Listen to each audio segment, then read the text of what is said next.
올인하고 무리한 약속을 하라. 토끼의 속도와 거북이의 끈기를 동시에 가져라. 집착에 대한 당신의 생각이 바뀌었기를 바란다. 이제부터는 행동에 올인하고 모든 기회에 완전히 전념하려면 무엇을 해야 하는지 살펴보자. 많은 사람은 올인이라는 말을 포커 영어로 알고 있다. 올인은 포커 플레이어가 돈을 모두 잃을 위험을 감수하고 자신이 가진 칩을 한 판에 전부 거는 것을 말한다. 그래서 돈을 다 잃거나 아니면 판돈을 모두 딴다. 물론 여기서는 돈이나 칩 이야기를 하려는 게 아니다. 그보다 훨씬 더 중요한 베팅, 바로 노력, 창의력, 에너지, 아이디어, 끈기, 이야기를 하려는 것이다. 엄청난 수준의 행동은 포커판의 칩과 다르다. 당신의 인생에서 행동이라는 칩은 고갈되는 법이 없다. 또한 어떤 일에 전념한다고 해서 에너지와 노력을 다 써버리는 법도 없다. 당신이 가진 가장 값비싼 칩은 당신의 마인드셋, 행동, 창의력이다. 당신은 원하는 만큼 에너지를 올인할 수 있다. 실패하더라도 다시 올인할 에너지는 결코 사라지지 않기 때문이다. 사회에서는 대부분 올인하는 마인드셋을 경계한다. 우리는 한 번에 모든 걸 걸지 말고 안전하게 하라고 배운다. 큰 이득을 얻으려 하지 말고 손실을 최소화해 스스로를 보호하고 보존하라는 조언을 듣는다. 그렇지만 이런 마인드셋은 당신의 에너지, 창의력, 노력이 물질처럼 재생 불가능하고 양이 한정되어 있다는 잘못된 믿음에 근거한다. 물론 인생에는 한계가 있는 것들이 분명 존재한다. 하지만 당신이 스스로를 한계 짓지 않는 한 당신은 한계가 없다. 행동에 대한 마인드셋을 완전히 바꿔야 한다. 당신이 얼마나 여러 번 행동할 수 있는지 횟수의 한계가 없다는 사실을 이해하는 것이 중요하다. 당신은 원하는 만큼 실패하거나 성공할 수 있다. 거듭해서 그렇게 할 수 있다. 처음부터 펜스를 넘기겠다는 생각으로 배트를 휘둘러 공을 맞히지 않는다면 홈런을 칠 수 없다. 이와 마찬가지로 올인하는 훈련을 하지 않는다면 큰 성공을 거두지 못한다.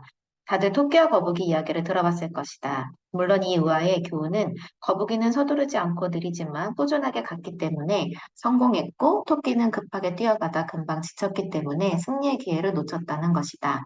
이 우화는 거북이가 되라는, 즉 목표를 향해 천천히 그리고 꾸준하게 가라는 메시지를 전한다. 그런데 만일 토끼의 속도와 거북이의 끈기를 가진 또 다른 주자가 있었다면 상황은 어떻게 달라졌을까? 이 주자는 토끼와 거북이를 압도해 경쟁 자체가 안 됐을 것이다. 그러면 이 우화의 제목은 압도하라가 되지 않았을까? 토끼와 거북이의 특성을 동시에 갖추고 목표에 접근하라. 처음부터 거침없이 목표를 향해 질주하고 경주 내내 그 속도와 끈기를 유지하라. 기억하라. 다시 일어나 경주할 수 있는 횟수에는 한계가 없다. 당신이 포기하지만 않으면 실패란 없다. 당신의 에너지나 창의력을 모두 써버리는 일은 불가능하다. 아이디어가 고갈되는 일도 결코 없다. 새로운 꿈을 꾸고 더 많은 에너지를 발휘하고 창의적으로 생각하고 상황을 다르게 보고 거듭해서 전화 걸고 다른 전략을 사용하고 끈기 있게 행동하는 능력은 절대 사라지지 않는다. 이 패가 안 되면 다른 패를 던지면 되고 오늘 안 되면 내일 하면 되고 이번 기회를 놓치면 다음 기회를 잡으면 된다.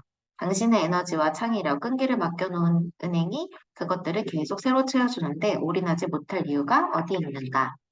올인하지 못하겠다면 사업을 접어라. 사업가, 특히 세일즈맨은 올인하지 못할 때 매우 심각한 어려움을 겪는다. 내가 첫 책, 생존을 위해 팔아라에서 다룬 주제 중 하나가 이것이다.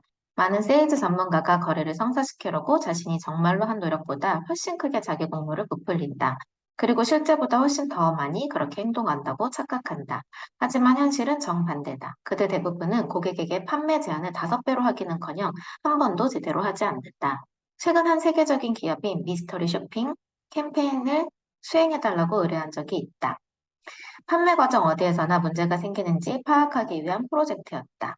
미스터리 쇼핑은 일반 고객으로 가장한 조사자가 현장을 방문해 세일즈와 서비스의 질, 고객 응대를 비롯한 직무 수행 수준, 규정, 준수, 여부 등의 정보를 수집해 비즈니스 개선 방안을 마련하기 위한 마케팅 조사 방법이다. 우리는 어느 지점에 문제가 가장 많은지 정보를 모았다. 그리고 500개가 넘는 지점을 방문해 직원들이 어느 정도의 시간을 할애해 고객에게 제품을 설명하는지 조사했다.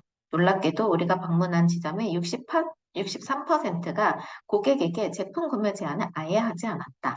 우리가 고객을 가정의 물건에 관심을 보였는데도 말이다.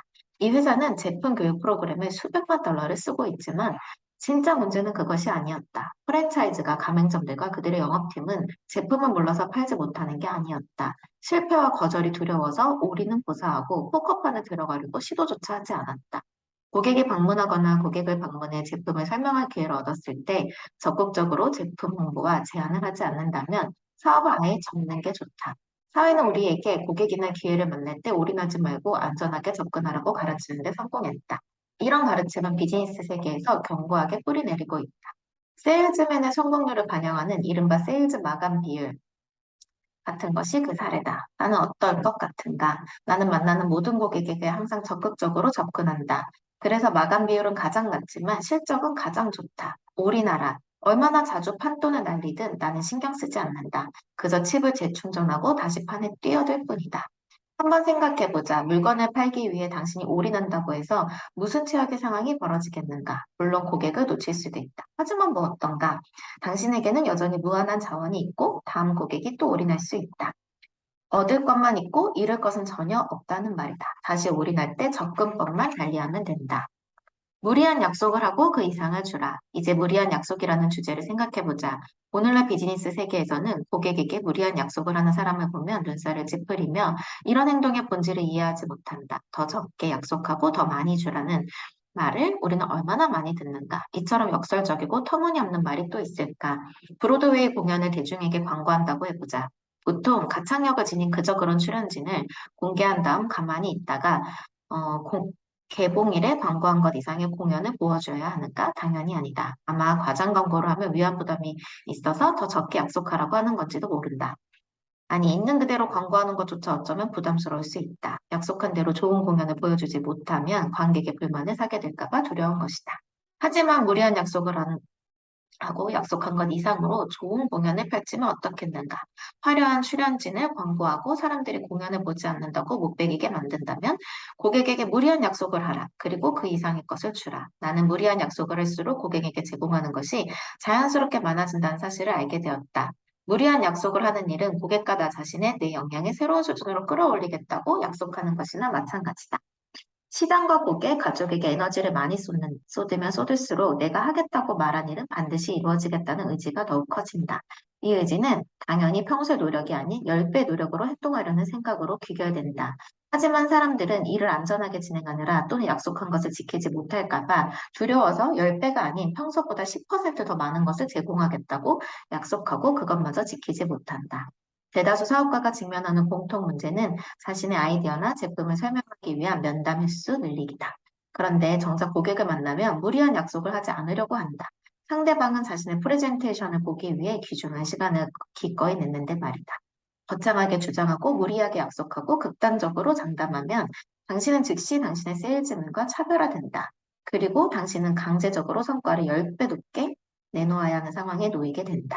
면담 횟수를 늘리는 유일한 방법은 더 많은 사람에게 당신의 제품을 이야기하는 것이다. 그러자면 그들이 당신과 만나기 위해 반드시 시간을 내야 하는 더 강력한 이유를 더 많이 만들어야 한다. 무리한 약속을 하기라는 개념은 잠재 고객에 대한 후속 조치, 홍보물, 우편, 이메일, 소셜미디어, 전화 방문, 이벤트 면담 등 세일즈 외의 모든 과정에서 적용된다. 당신의 에너지, 능력, 창의력, 끈기를 무리하게 발휘하라. 어떤 활동을 하든 어떤 사업을 하든 모든 순간에 올인해야 한다는 사실을 잊지 마라. 새로운 문제를 일으켜라. 많은 사람이 걱정하듯 당신도 약속한 것을 제공하지 못할까 봐 걱정할지 모른다. 그것은 확실히 문제다. 하지만 앞에서 이야기했듯 당신에게는 문제가 생겨야 한다. 문제가 있다는 것은 당신이 발전하고 있고 올바른 방향으로 가고 있다는 신호다. 그러니 일단 무리하게 약속하는 법을 배워라. 그리고 어떻게 성과가 낼지는 나중에 알아내면 된다. 대부분의 사람은 단순히 행동하기를 귀찮아한다.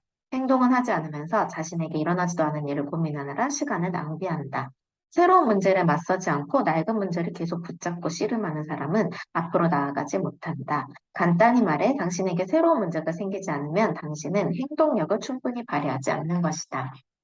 당신은 새로운 문제와 난관에 부딪혀야만 한다. 이러한 어려움을 통해 당신은 계속 해법을 찾거나 스스로 해법을 만들게 될 것이다. 당신 식당에 대기 인원이 너무 많아 식당 밖까지 줄을 선다면 또는 점심시간이 지났는데 식당에 손님이 너무 많다면 정말 좋지 않겠는가?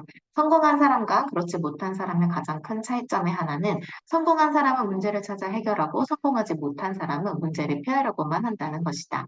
그러므로 명심하라. 무리한 약속을 하고 올인해야 한다. 엄청난 수준의 행동을 한 다음 후속 조치 또 엄청난 행동력을 발휘하라. 이 과정에서 당신은 새로운 문제를 일으킬 것이고 문제를 해결하면서 당신 자신조차 놀랄 수준의 성과를 낼 것이다. 챕터 14 확장하라. 절대 축소하지 마라. 불황기가 곧 기회다. 이 책을 집필하고 있는 지금 이 시기에도 미국은 심각한 경제난을 겪고 있다. 실업률과 경제 불확실성이 대공황 이후 최고 수치를 기록하고 있다. 이처럼 주요 경제 지표가 위축되면 세상 사람들은 소비를 줄이고 절약하고 주의하고 경계심을 품을 수밖에 없다. 이러한 마인드셋으로 스스로를 방어하고 자산을 보호할 수는 있다. 하지만 원하는 것은 절대 얻지 못한다. 세상의 절대 다수가 활동을 줄이더라도 소수의 사람이나 회사는 여전히 확장해 나가며 자본을 늘린다. 이들은 경제 수축기가 특별한 기회라는 사실을 안다. 방어적인 자세로 투자를 줄이는 사람이 놓치는 기회를 낚아챌 수 있기 때문이다. 축소는 뒷걸음치기의 한 형태이기 때문에 10배의 법칙을 위반한다. 10배의 법칙은 상황과 환경이 어떻든 상관없이 계속해서 엄청난 규모로 행동하고 생산하고 창조해야 한다고 말한다. 모두가 방어적인 태도를 보이는 상황에서 혼자 확장한다는 것이 대단히 어렵고 통념에 반하는 일임을 인정한다. 하지만 기회를 잡으려면 반드시 그렇게 해야 한다. 대다수 사람은 어떤 상황에서든 엄청난 행동량을 보이지 않는다.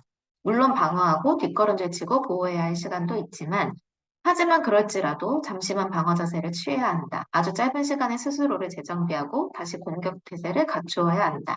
지속적인 사업 성장을 위해 절대 축소해서는 안 된다. 우리는 너무 급하게 확장하다가 실패한 회사들을 소식을 종종 듣는다. 그러나 대부분의 경우 실패 원인은 그렇게 단순하지 않다.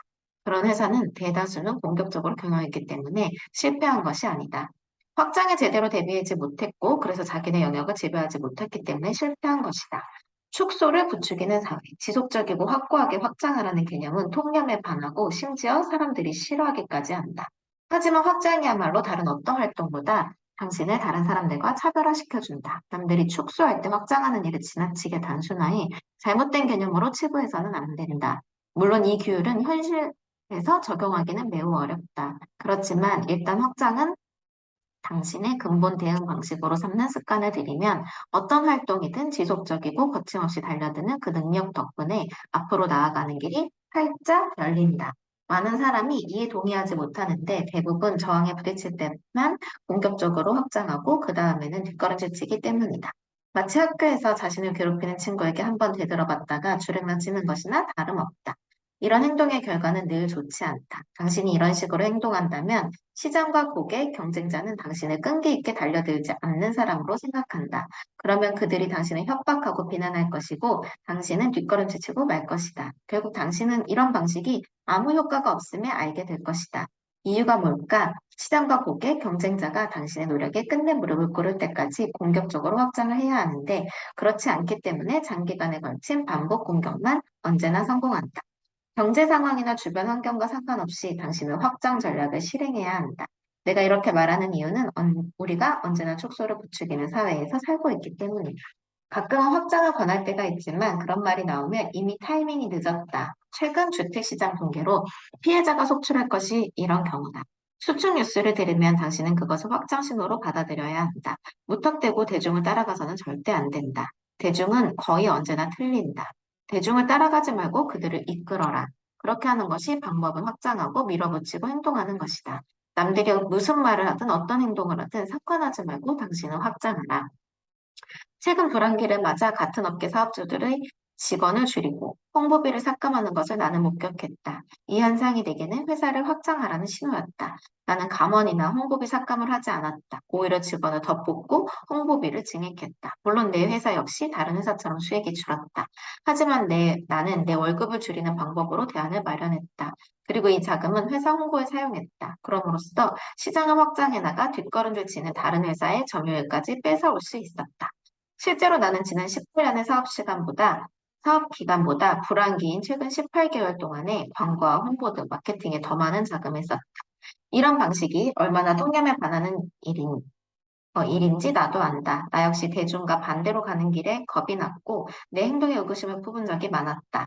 그렇지만 앞으로 계속 밀어붙일 수 있다면 어마어마한 기반을 확보하리라는 확신이 있었다. 저축은 미덕이 아니다. 내가 지금 투입보다 훨씬 더 중요하게 생각한 것이 있었다. 바로 에너지, 창의력, 끈기, 고객과의 만남이었다. 이런 가장 귀중한 자산을 반복적으로 확장해서 사용하라고 직원들에게 요구하고 나 자신도 실천했다.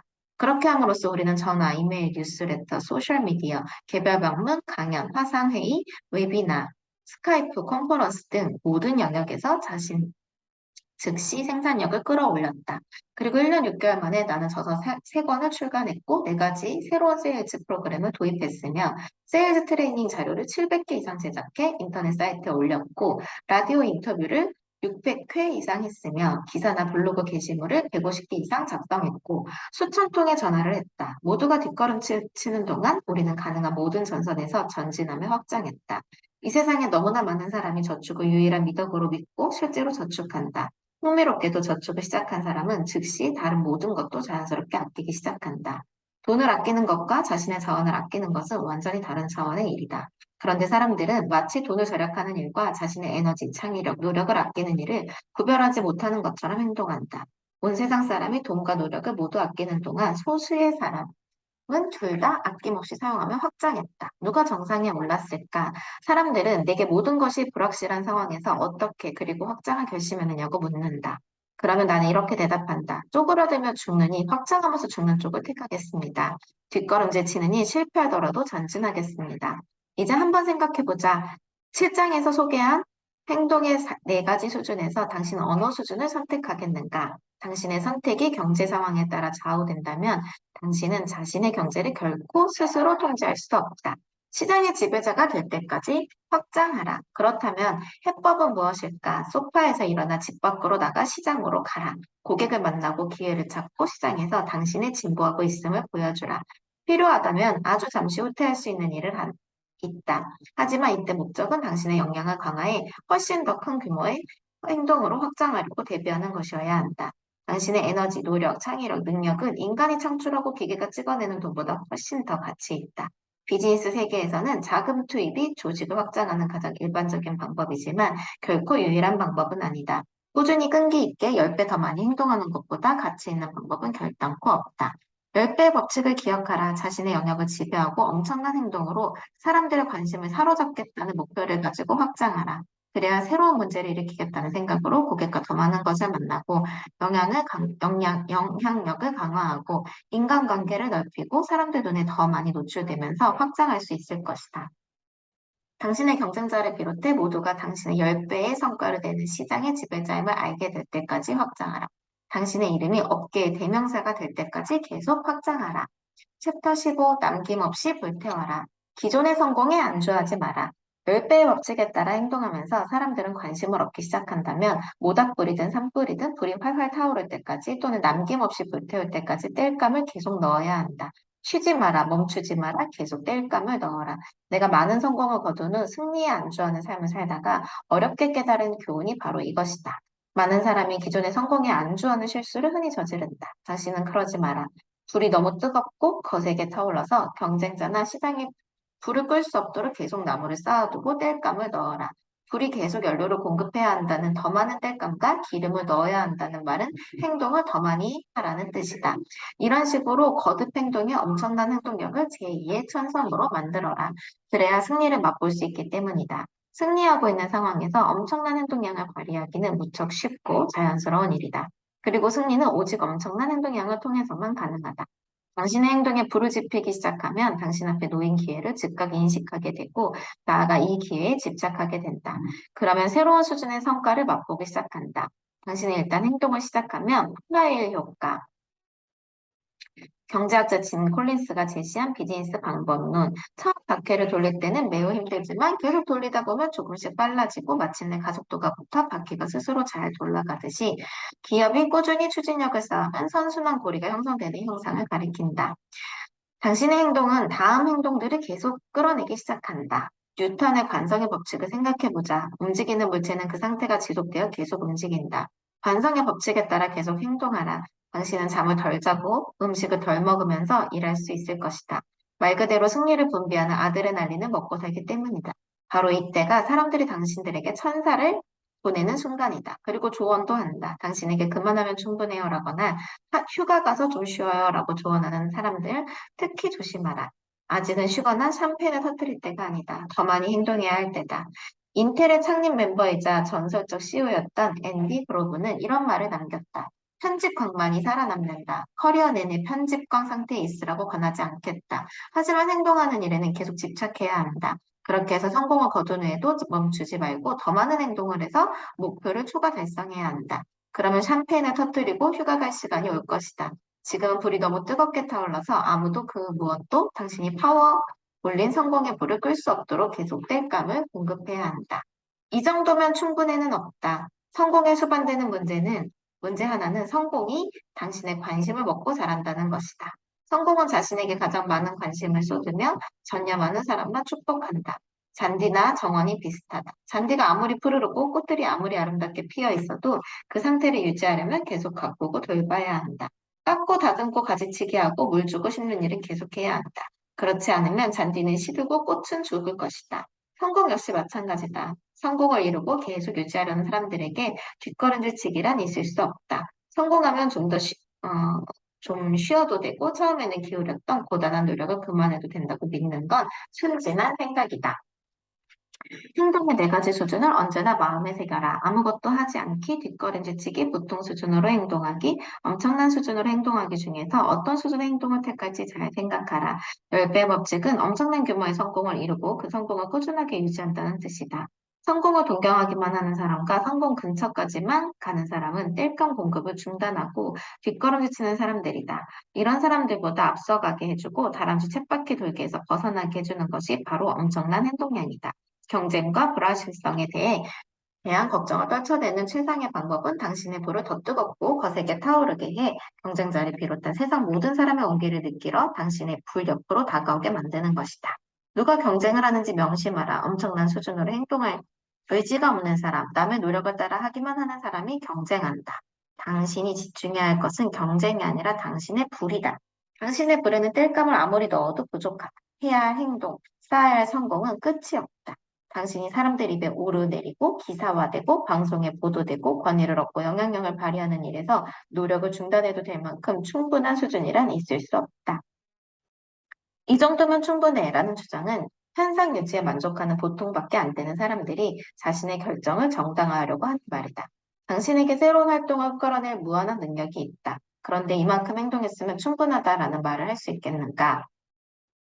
이 행성의 거물들을 보라. 그들 중 누구에게도 에너지, 노력, 사람, 아이디어, 자원이 고갈되는 일은 없다.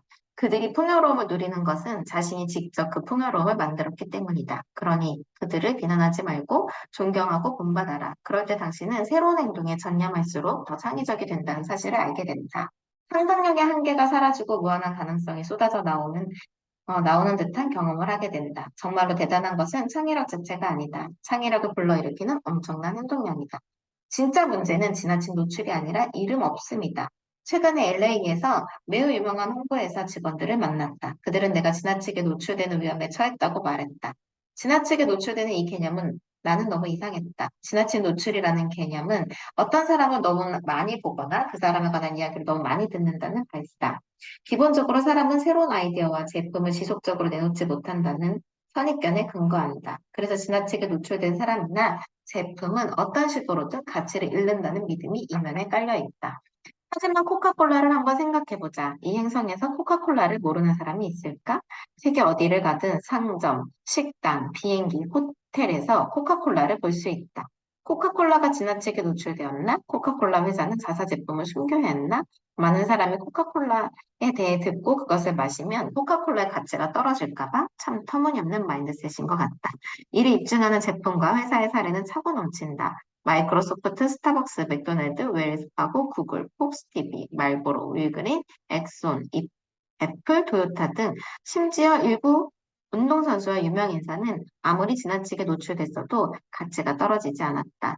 따라서 일반적으로 지나친 노출 문제가 아니다. 노출은 문제가 아니다. 진짜 문제는 이름 없습니다. 당신이 나를 모른다면 내 제품이 얼마나 훌륭하고 가격이 저렴하든 잘 팔릴 리 없다.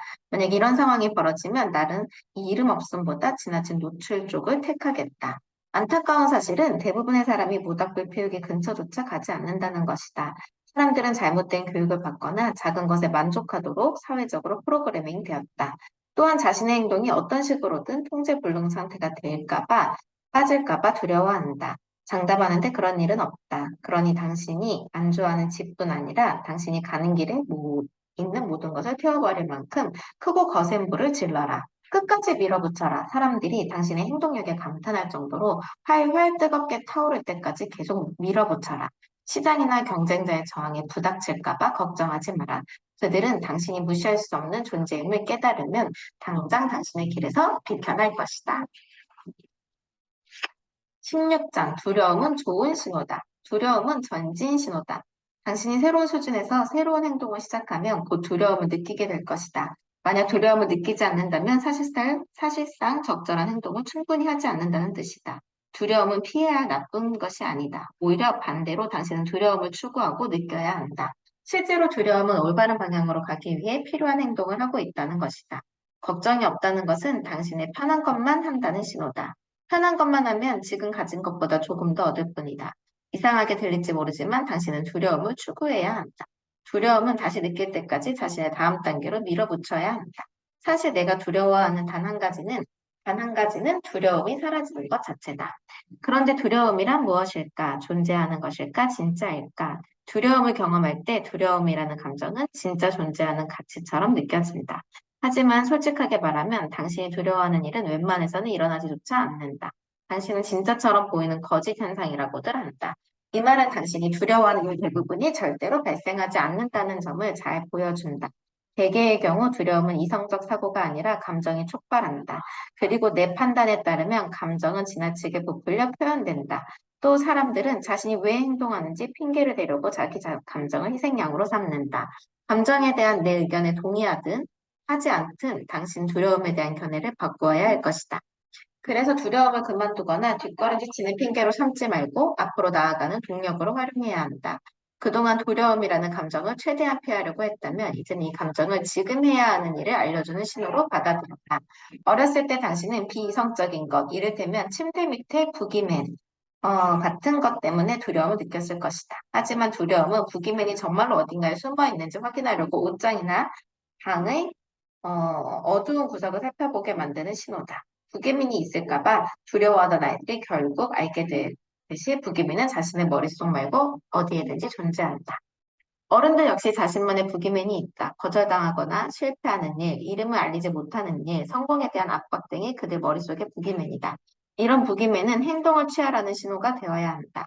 예를 들어 고객에게 전화를 거는 일에 두려움을 느낀다면 이것은 고객에게 전화를 걸라는 신호다. 시장에서 말하기가 두려운가? 그렇다면 이것은 당당하게 시장실로 찾아가 시간을 내라고 해야 하는 신호다. 그래서 거래처에 계약 요청하기가 두렵다면 이것은 계약을 반드시 요청하고 한 번에 안 되면 계속 요청하라는 신호다. 10배의 법칙을 적용하면 당신은 다른 사람들과 차별화된다. 앞서 강조했듯이 당신이 남들과 차별화되는 것은 다른 사람이 하지 않으려는 일을 하기 때문이다. 오로지 이 방법으로만 당신은 차별화되어 당신의 영역을 지배할 수 있다. 모두가 어느 정도 두려움을 느낀다. 그리고 시장에 참여해 경쟁을 벌이는 사람들은 다른 사람들과 맞서야 하고 다른 제품을 분석해야 하므로 당신이나 당신 동료처럼 똑같은 두려움을 느낀다. 그들 대부분은 두려움을 도망치라는 신호가 여긴다. 하지만 당신은 그래서는 안 된다. 당신은 두려움을 전진하라는 신호로 받아들여야 한다. 두려움에 시간이란 먹이를 주지 마라. 두려움을 촉발하는 요소 중에 시간이 있다. 그래서 나는 시간을 내 성공 공식에서 빼버림으로써 딜레마를 해결한다. 당신이 불안해하는 대상을 생각하는데 시간을 쏟으면 쏟을수록 불안은 점점 더 커진다. 따라서 두려움이 좋아하는 시간을 메뉴에서 제거해 두려움을 굶겨 죽여라. 존이라는 사람이 고객에게 전화를 걸어야 한다고 해보자. 이 업무는 존에게 두려움을 일으키는 일이다. 그래서 그는 전화기를 들고 바로 전화하지 않고 커피 한 잔을 마시며 어떻게 말해야 할지 고민한다. 그런 식으로 너무 오래 고민하다 보면 결국 두려움만 커진다. 고객과 전화하다가 대화가 나쁜 방향으로 흘러가거나 끔찍한 결과가 생기는 상황이 자꾸 떠오르기 때문이다. 전화는 안 걸고 고민만 하고 있는 그의 모습을 누가 봤다고 해보자. 그러면 그는 전화 걸기 전에 준비해야 할 게 있다고 말할 것이다. 그러나 이런 식의 준비는 제대로 훈련하지 못한 사람들의 핑계일 뿐이다. 그들은 마지막 순간까지 주저하는 자신의 모습을 정당화하려고 준비 중이라는 핑계를 댄다. 두려움은 무엇을 해야 하는지 뿐만 아니라 언제 해야 하는지도 알려준다. 하루 중 언제 행동해야 하는지가 자기 자신에게 물어보라. 대답은 항상 바로 지금이다. 바로 지금 두려움을 느끼는 바로 그 순간이 행동을 취할 완벽한 타이밍이다. 어떤 계획을 세운 다음 실행하기까지 너무 많은 시간이 흐르면 사람들은 대부분 목표를 끝까지 완수하지 못한다. 하지만 그 과정에서 시간을 제거하면 행동할 대비가 된 것이다.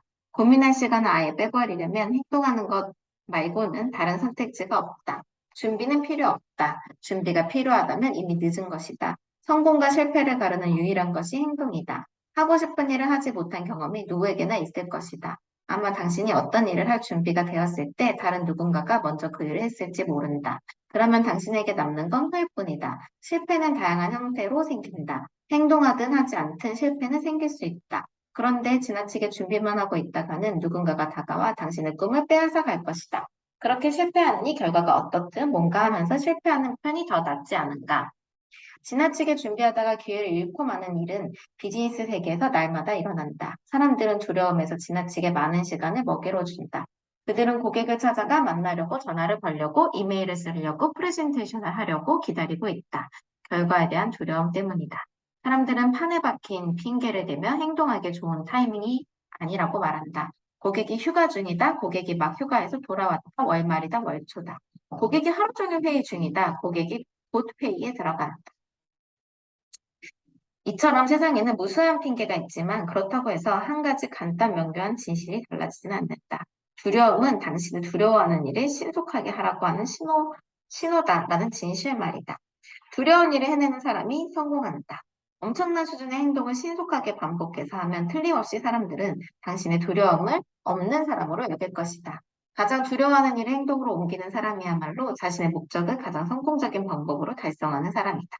다른 사람들은 불안에 굴복하고 진짜처럼 보이는 거짓 현상에 쓸데없이 시간을 허비하게 내버려두라. 당신은 당신 할 일을 하라. 두려움은 인간이 느끼는 감정 중 가장 해로운 감정이다. 두려움은 사람을 무기력하게 만들어 결국 목표와 꿈을 향해 나아가지 못하게 만든다. 누구나 인생에서 두려운 대상이 있다. 하지만 다른 사람과 차별화된 사람, 탁월한 사람은 두려워하는 일을 하는 사람이다.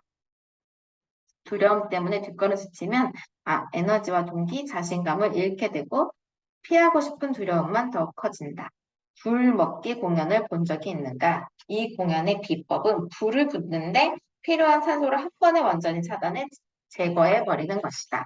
불을 입속에 넣고 너무 일찍 입을 벌리면 불의 산소가 다시 공급되어 연기자까지 태워버릴 수 있다. 두려움도 똑같다. 두려움 때문에 조금이라도 뒷걸음질 친다면 두려움이 살아남는 데 필요한 산소를 공급하게 된다. 그러니 성공에 완전히 몰입하고 당신의 성공 공식에 머무르는 생각을 제거하라. 그래야 그 두려움을 말끔히 지워버리고 더 많은 행동을 할 수 있다. 당신은 당신의 두려움을 먹어치워라. 뒷걸음질 치거나 잘할 시간을 줌으로써 두려움을 먹여 살리지는 마라. 두려움을 극복하고 더 나은 삶을 일구려면 무엇을 해야 하는지 정확하게 알고 싶은가? 그렇다면 두려움에 대한 시각을 바꾸고 두려움을 활용하는 법을 배워라. 내가 아는 성공한 사람들은 모두 어떤 행동이 가장 큰 보상을 안겨줄지 결정하는 지표로 두려움을 활용했다. 나는 기회가 있을 때마다 내가 성장하고 확장하고 있음을 끊임없이 자각하기 위해 두려움을 활용한다. 두려움을 느끼지 않는다면 새로운 행동을 하지 않거나 성장을 하지 않는 것이다. 너무나 간단하다. 위대한 삶을 만드는데 돈이나 운이 필요하지 않다. 빠르고 강력하게 두려움을 물리치는 능력이 필요하다. 불과 불과 마찬가지로 두려움은 멀리해야 한다. 멀리해야 할 대상이 아니다. 오히려 반대다. 당신은 두려움을 행동의 연료로 공급해주는 원천으로 삶에서 활용해야 한다.